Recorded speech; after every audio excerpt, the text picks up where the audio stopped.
The Leopard is one of the most versatile of all post-war tanks. When the war ended, German industry was in ruins, but its scientists were still largely intact.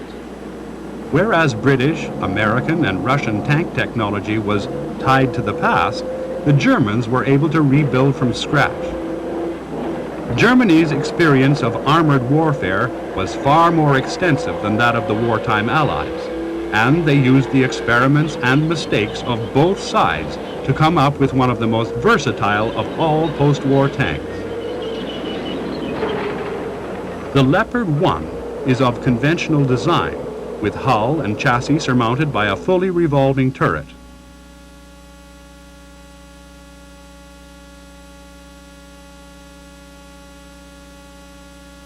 Like all modern tanks, it has an engine unit which can be removed and replaced in the field, saving invaluable battle time otherwise lost on maintenance.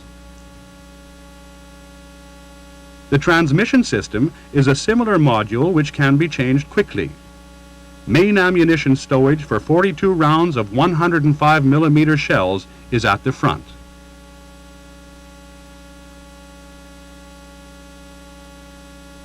The gun is the proven British L7, as fitted to so many other post-war AFVs. Further ready-use ammunition storage space is provided in the well-shaped turret.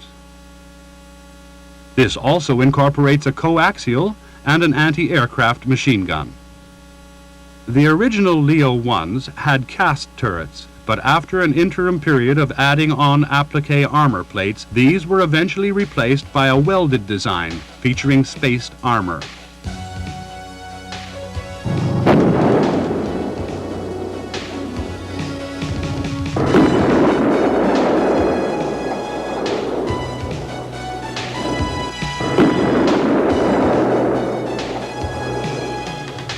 The Leopard is very much of an all-rounder with high agility and good cross-country handling.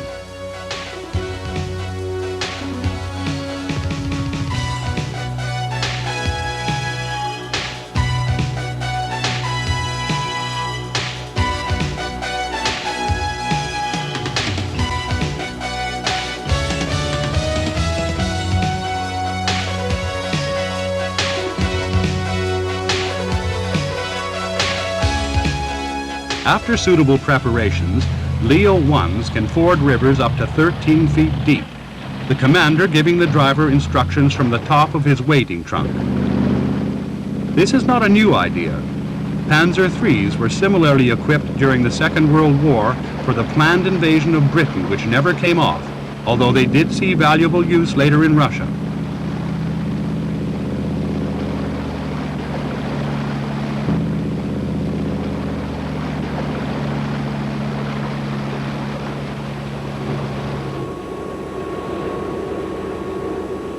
Track guards provide extra protection against high explosive anti-tank rounds.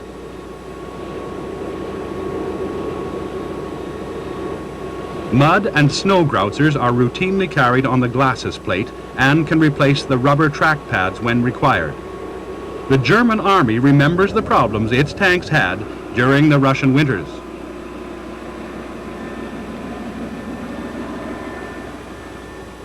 Both commander and driver have passive light intensifiers which enable them to see clearly by starlight without revealing their own presence to the enemy.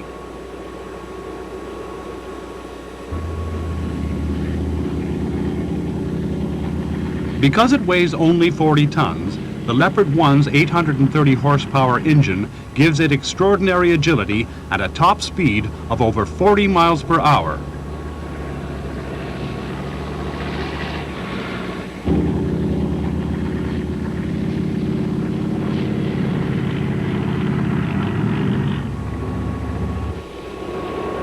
Modern improvements to the fire control equipment, coordinated by a dual-axis mirror system, means that the tank's gunnery is as accurate by day as it is by night.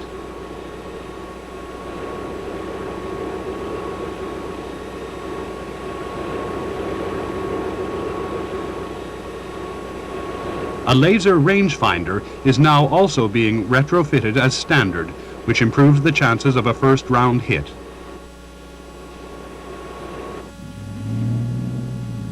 Although the Leopard's armor is only some 70 millimeters thick, its design gives excellent ballistic deflection properties. An overpressure NBC system gives the crew additional protection against air contamination.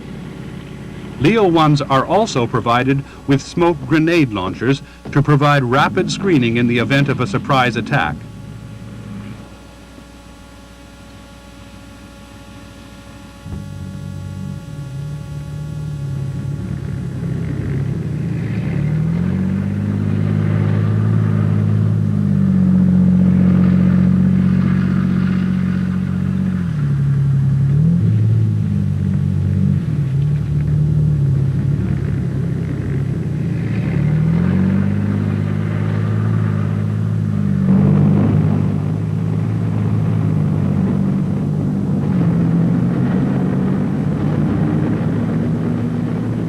Like several other post-war tanks, the Leopard was designed so that it could be adapted to a variety of other purposes.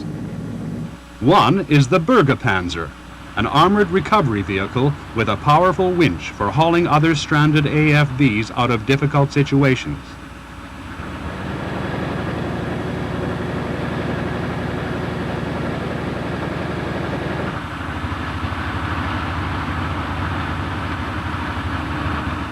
It also has a bulldozer blade and a crane, which is used in changing Leopard engine packs.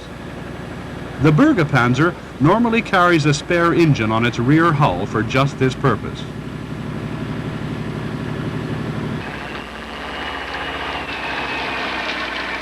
The combat engineer version of Leopard is similar to the Panzer, but instead of carrying a spare engine, has a retractable vertical earth-boring drill.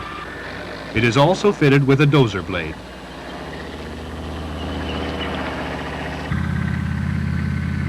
One of the most impressive of Leopard variants is the Beaver.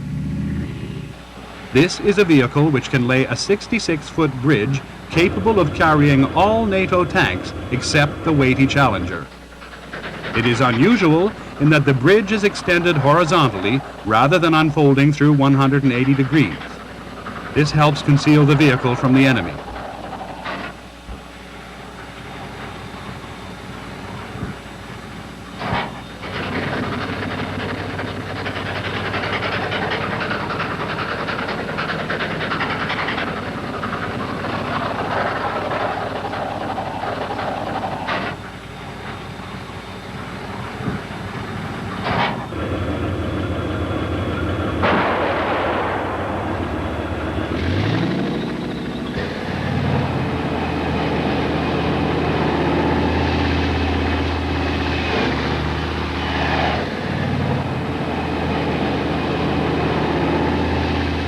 With such a sound basic design, it comes as no surprise to learn that other requirements were foreseen and catered for early in the production. Cross-country mobility of the Leopard 1, coupled to impressive reliability, have resulted in widespread export success to Canada and Australia, as well as several European countries.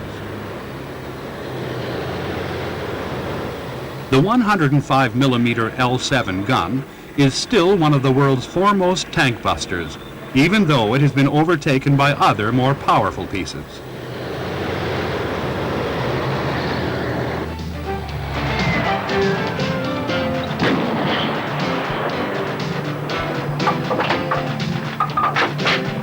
Get out and fire!